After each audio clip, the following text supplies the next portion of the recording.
Shalom sahabat yang baik hati, salam sehat selalu bagi kita semuanya. Marilah kita bersatu di dalam doa. Kasih karunia dan damai sejahtera dari Allah Bapa dan dari anaknya Tuhan Yesus Kristus kiranya menyertai kamu sekalian. Amin.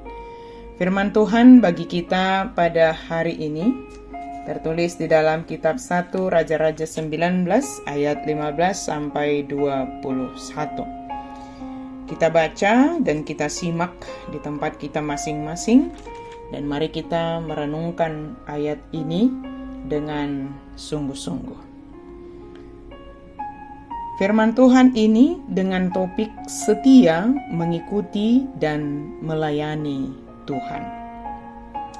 Dalam keadaan yang kita hadapi saat ini, tentu ada banyak perubahan-perubahan yang kita hadapi.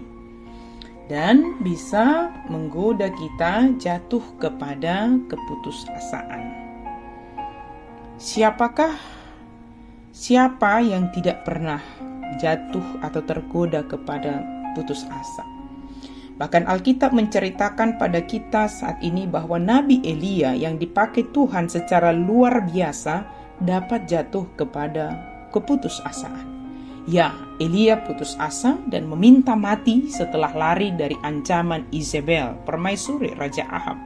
Bisa kita baca pasal 19 ini ayat 1-4. Elia ketakutan karena diancam akan dibunuh.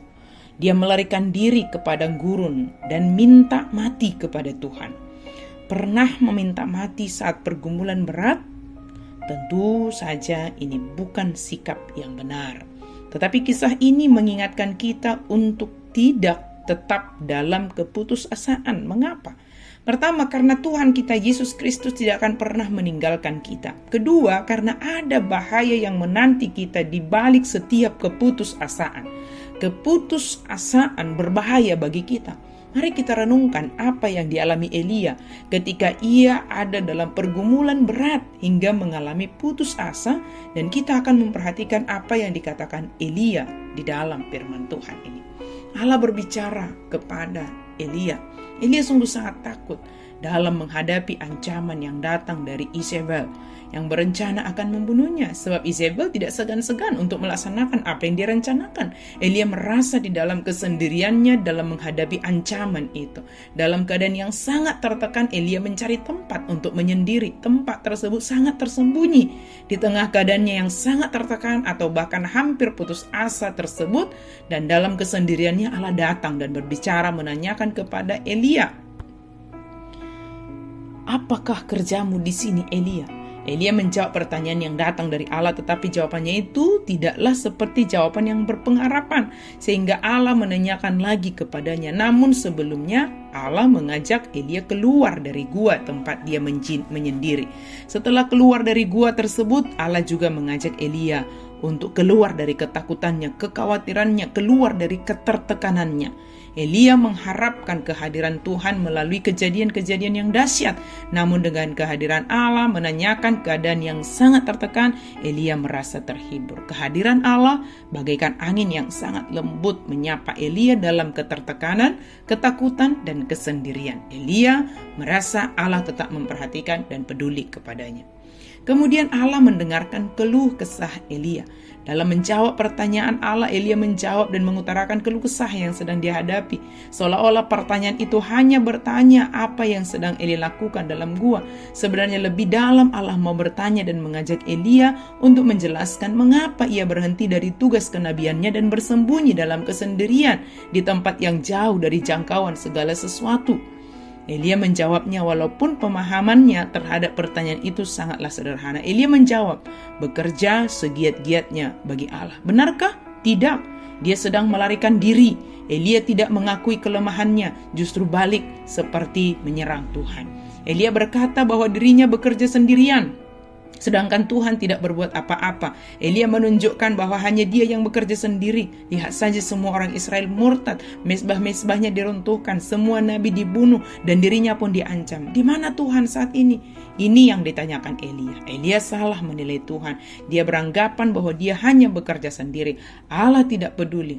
Bukankah ini yang kita alami jika kita menghadapi pergumulan yang berat dan mulai tergoda jatuh kepada keputusasaan? Kita merasa bergumul sendirian, padahal Tuhan tidak pernah membiarkan kita sendirian. Dia ada, Dia hadir, Dia menanyakan apa yang kita kerjakan. Tinggalkan keputusasaanmu. Lihat, Tuhan tidak membiarkan kita bergumul sendiri. Dia datang dalam segala kondisi. Kemudian Allah meneguhkan hati Elia untuk melanjutkan tugasnya. Setelah Allah mendengarkan keluh kesah Elia, maka Allah meneguhkan hati Elia dengan mengatakan, pergilah, kembalilah ke jalanmu.